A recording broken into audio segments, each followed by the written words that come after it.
Hello, welcome to Whiskey with E. I'm Eric, you can call me E. Now, since the last video was actually meant to be the extras, but the uncorking got deleted, so the extras became the review. So now, is this the extras? And you know what? I'm holding the phone this way, like sideways. I'm just curious if this is gonna make the screen of the TV full. So let this be a trial and error. All right. So as you all know, I have been examining the Glen Moray Speyside single malt Scotch, aged 12 years. It has been aged in American cask, so most likely ex-bourbon cask. Let's use a fresh new one, eh? Look at this. It's even got a little line for you to measure. Alright. I'm just curious to see how much it has opened up when it's past, it's heading towards halfway now. Alright, here we go.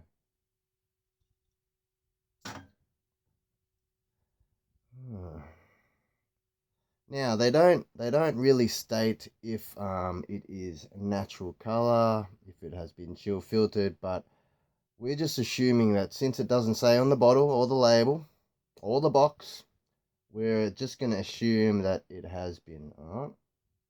Correct me if I'm wrong. But color's not too dark, so you know what? Maybe it is natural. Maybe it's not. But here we go.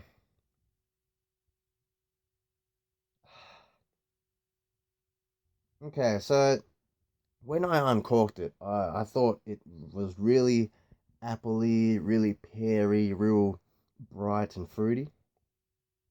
Now that is heading to halfway, it's more become like dark, like sultanas or like a honey, like not a caramel, like a toffee, or it's that kind of sweet at the start. And then it rolls over to the oak presence. So the American cask is producing that vanilla, that wood notes. It's the oak. Right? But anyways, let's just have a little taste, eh? Cilantro. Mm.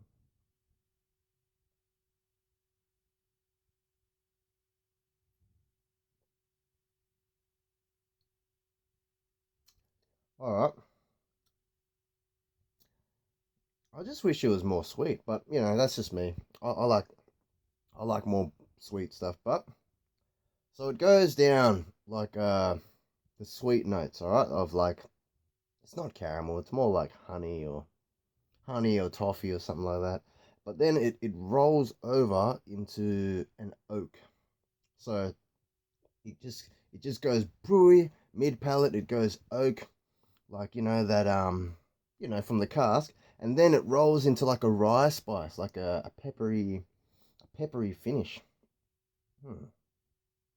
If only it rolled over to a more sweet finish, but I'm just saying it is nicely done. Like it's not like one note dramatic, the other note's not. This is like it just goes, it just rolls.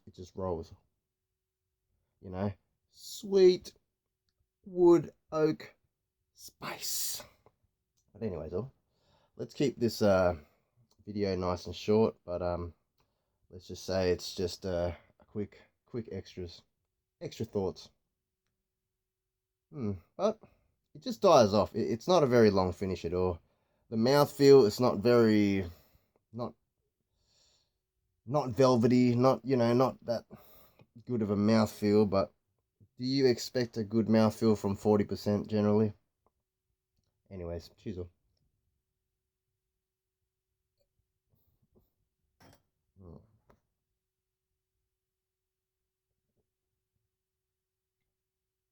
mm. Second sip, second sip just becomes flat, which is not good. I mean, the Quinton Reuben, sorry, yeah, the Quinton Reuben. Now that had a velvety mouth feel, but that was over $100, so Can you complain for $55? Maybe it's $60, not on special, but can you complain for $55 for being a single malt scotch, from Speyside? It's got an age statement of 12 years. The bottle is in a lovely shape like a steel. Although there is a bit of condensation. I noticed the condensation on the top of the bottle too when I opened it, and I thought, does that mean there's a bit of water in there, or does that mean the temperature is just really hot here in Australia? Oh, you know what? I'm going to have another one. Oh, side note, nothing to do with this at all. On the online Scotch Whisky Awards, I noticed the best independent bottler is the company that it's the only independent bottler that I've ever ordered and gotten. Alright, so go check it out, guys. Go check out the awards. It's really well done. Signatory Vintage. Now, what appealed to me about these, apart from it is cask strength, apart from it says natural color, apart from it makes it seem like it's more rare and harder to get because it is bottle number 101 out of 249. And apart from it being a 31-year-old single grain scotch from the Caledonian distillery, this is what appeals to me about Signature Vintage, because they always have releases which is possibly distilleries that have been closed down, and it's only X amount of bottles in each cask, so that just makes it a lot rarer to me. Like you're only, whatever's out of that cask is it, and especially if the distillery has been shut and closed down, bulldozed down to the ground, then you're not going to ever get whatever's in this bottle ever again. So this to me becomes a piece of history. But anyways, that was just a side note, and it was just awesome to see that Signature Vintage won the independent bottler, the best independent bottler. So there you go, guys. Man, my arm is getting really tired holding this phone on this diagonal way. I don't even know if this is going to work, and I keep looking over here, so my eyes are going to look like it's not looking at the camera, which is over here. See, I keep looking over here. Just look over there. Hey, guys. Cheers.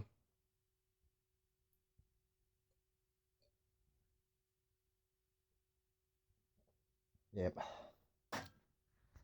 Becomes overly flat after your first. Alright, so that is my only problem with this. But you can't complain. For $55, 12-year-old age statement, you're getting a single malt. You cannot complain. And you know what? For all the bourbon lovers, if you wanted to transition into trying scotch, I recommend you try a scotch that is most likely Speyside, which is more light and fruity, and which has been aged in American oak barrels. So if you're getting ex-bourbon cask, you're going to get similar notes to what you find in bourbon. So you may like this. Alright all, I'm going to end this before it gets to 10 minutes. Much love to you all. Remember to like, comment, and subscribe, and drink responsibly, drink quality. I'm not saying this is quality, but I'm saying Jim Murray, he gave it 90 points. Bit of a conspiracy, this. It's almost like whatever he rates good, all of a sudden sells well, Maybe I'll take Ralphie's word more. That's why I wanted to try the Aaron 10. But, and seeing how many awards that won too, makes me want to go get it even more. But, much love to you all, and I will catch you all next time. Drink responsibly all. Talk soon. Peace all.